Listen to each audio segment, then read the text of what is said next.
Hello YouTube, I hope everybody's doing great. I have received a heavy package from JLCPCB. They did sponsor me these PCBs and stencils, and I want to show them to you, and let's see what's inside. So here I have my trusted letter opener. In case you're wondering and checking out the links, these great OTF knives are sold out currently, and I hope they will come back in stock because for the money, less than $40, less than $40, you can buy a great OTF knife. Out the front opening knife. So here is our sponsor, and before I forget, if you check the description, there's a $60 coupon for first-time customers, and otherwise they do have great deals as well, of course. So, and the star. This is my new keypad, macro keypad PCB. That's the top. And here is my mini ESP32 environmental monitor, which will I talk about. And here we have each stencil for the PCBs. Well, the top one, the third one, is just a top cover, so it does not have a stencil. So this was the great unboxing. So let's look at the PCB first. And this will be a series. I will not show everything about these PCBs, and I will just briefly talk over them right now. And there will be follow-up videos which I will show you. Open here, securely bubble wrapped. Some companies put the PCBs loosely in a bag, and by the time you receive them, they come scratched up. Believe me, ask me how I know. So that won't happen at JLCPCB. This is the beautiful top cover. I am currently on the Macro Keypad Pro 3 because I made a few changes. Let's open this PCB as well. I'm very looking forward to how this came out.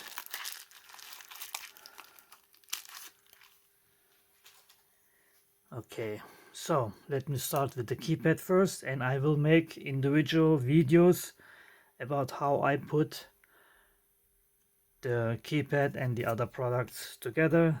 This one actually will go in here. And JLCPCB does not only do PCBs, they do 3D printing and CNC services, and these I bought. They're though very inexpensive, and two different kind of material. This one is rough and this one is smooth. I like the smooth better. And what I was gonna say, so they do 3D printing services and CNC services. I have not tried their CNC service yet, but I will, and I will make a video for that as well. And normally I say this at the end of the video. If you want to see those videos, please do subscribe and hit the notification bell so you won't miss them. And if you like the videos, you can absolutely for free hit the like button. Simple, very simple. And if you want to support me further, you can check out my Tindy store. And if you want to support me financially, you can buy me a cup of coffee. Obviously, I don't buy coffee with that money, but I save up to buy mostly electronics. And you can become a Patreon if you like. And anyway, so back to the PCB. So some people will know about my macro keypad. It has a color display right about here. It has a rotary encoder and 6 keys. So what's new for this PCB is there are these tiny but very useful oh, how you call them? Those are exchangeable feet for MX cherry keys. So these will go, if I made it correctly, and yes I did, I see them, and I want perfect. These will go on the back of the PCB, and then you can just plug in your key or change it out. That is my retro clock, and I made those holes tight. Let me see here. Yes, a little bit too tight. I will have to open them just a little bit. I just didn't want them to be too loose, because if they're loose, you will have to align those keys, and that's, since I'm picky and I have to align them perfectly, and if the holes are too loose you have some wiggle room, and then you have to like hold this, put the 6 keys in, hold this on here, and then hold them down and then solder them, and it's a whole bunch of extra work. So that's why I did. It's a little bit too tight. I will open them up, but as you see, this one is perfectly aligned, obviously, and it has now 6 keys that you can change yourself. Before they were soldered in, obviously. So if one doesn't work anymore or whatever, you will just have take off 4 screws from the top, take the lid off, and exchange your keys. Or maybe you want some clicky ones. These are not clicky, those are silent. And yes, and I also changed side emitting neopixels to newer version, which do have slightly bigger soldering pads, because the other ones were just real tiny and sometimes I did not get 100% contact. And since they're all in series and you have the data line interrupted somewhere, the rest did not work. Good thing is you know exactly which LED you have to fix to be able to have them all work again. And what I did also here on this PCB, before I had one touch sensor, and I think most people, please excuse me for all the left-handed people, most people use the mouse with their right hand, I assume, mostly. And then you have your keypad or keyboard, and the keypad is on the left. That's when I use the keypad. And I had one touch button on the top to change to the next level. So you have 6 keys, but you have then essentially 12 keys that you can freely program in your code to make them like either key presses or macro key passes, or you can even put your, what I will do is put your passwords, save your passwords in the code, and then you just go into the password field and you can just with one button input your password. So that I had one touch sensor, and now I have 2. And I put it on this side because if you have your keypad here, keyboard, you will have this side empty, so you can touch it from the side and you can go into 3rd level or use it for something else or whatever. Also with the rotary encoder, which goes down here, I have it set up for volume control, and if you press the middle it goes into mute, and then you have a visual indicator with the side emitting LEDs. And before I did clean the back of the solder paste, not the solder paste, of the, well, when you solder you get that residue. I did clean them by hand with the residue, which, picky as I am, I probably still do. But then, since you have now these the connectors for the keys sticking out, and I did normally use silicone feet on the bottom, so it firstly won't slide around, and then to raise them for the solder joints that you have here, or solder pads that you have here. Now I decided to 3D print with TPU to make it soft. It could be PLA, ABS, would not matter. And now, and to have it look nicer, this will go on the back. And I did get the height right. So you have the cutouts here for the Cherokees and the sockets. And now this will go underneath. It will screw in, and then still the silicone feet will get glued in here to the, obviously doubles. They have sticky tape on the back, and they will put on here. And then you have the keypad, nicely clean finish on the back, so you don't have any solder point sticking out. I don't know if anybody has a metal desk, but technically if you would put it down, although once you put the rubber feet, those won't touch, they are lifted from the bottom. But anyway, still, if you have your great OTF knife laying around and then you come with your keypad like that, you will not short anything because you will have this on the back. And if you're holding it for some reason and using it like that, it has beveled edges and it has a very, very nice feel to it.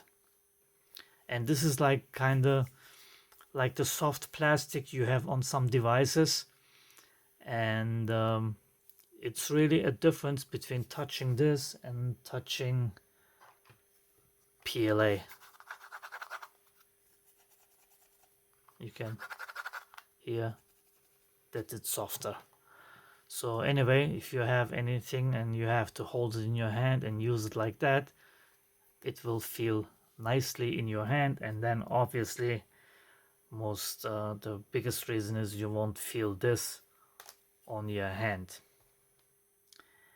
And anyway, this will be my new version, the third version, macro keypad with color display, IPS display, 6 keys, and the keys have also neopixels underneath, so you can color them up or light them up the color you want, and the rotary encoder. And this will have a transparent frame that goes all around, so you can see the lighting of the edge of the side emitting neopixels. I will of course make a video for that and showing you. So that was the macro keypad. And with the stencil, one small tip with the stencil that I do, normally they are like stencil machines that people use to align the stencil to the PCB. I do something very simple. Let me pick them up here quick. I have these 2mm stainless steel pins, and I have holes for the screws on the PCB, and I have holes in the stencil that go through here as well. And normally the stencil is a little tighter in tolerance, still fit. And this goes over here. Obviously I don't hold this thing in the air, I'm just trying to show it to you on camera.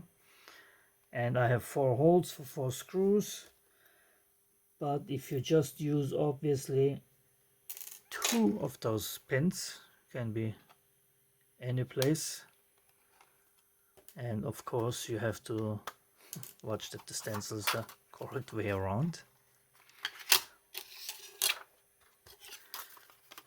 Sorry, it's a little bit fiddly doing this through the camera and looking around the phone actually.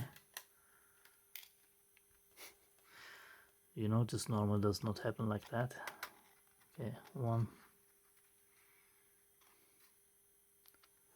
2. And if you put those pins in, you magically align your stencil to the PCB and it's not going anywhere. There's no way this is gonna move. And then you apply your solder paste, and then you do put your SMD components on there and reflow them. So that's how I do the stencil part.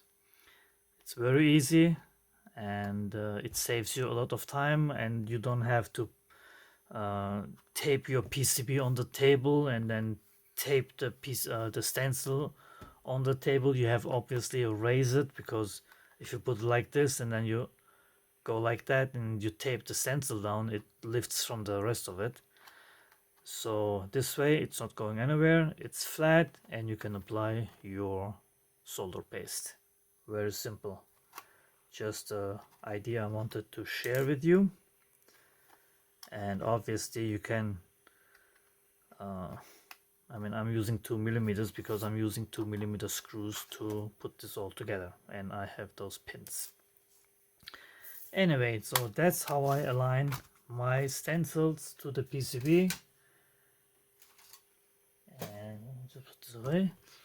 And this is my new board.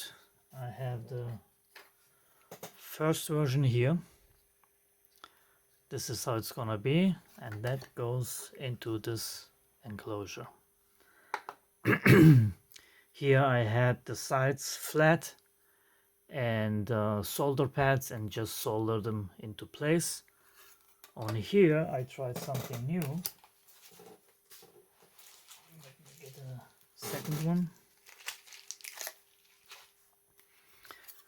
Because this is actually 2-in-1 PCB, I will cut this along this line on my mini tabletop saw that I also made a video of, and then this will become 2 PCBs, and these 2 pieces will hopefully fit like that and be more stable, as you can see here.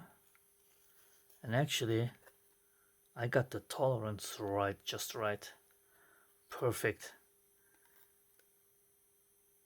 And yes, perfect. Obviously I'm holding it to the wrong side because you have a left and a right, but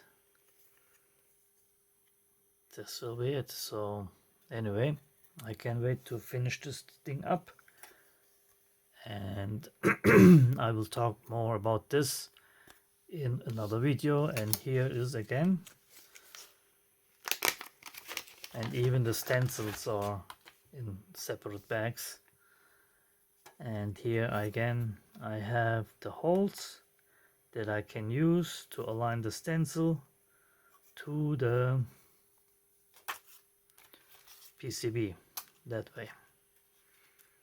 And if I do it real quickly here, hole, and then you see it's perfectly aligned with your solder pads.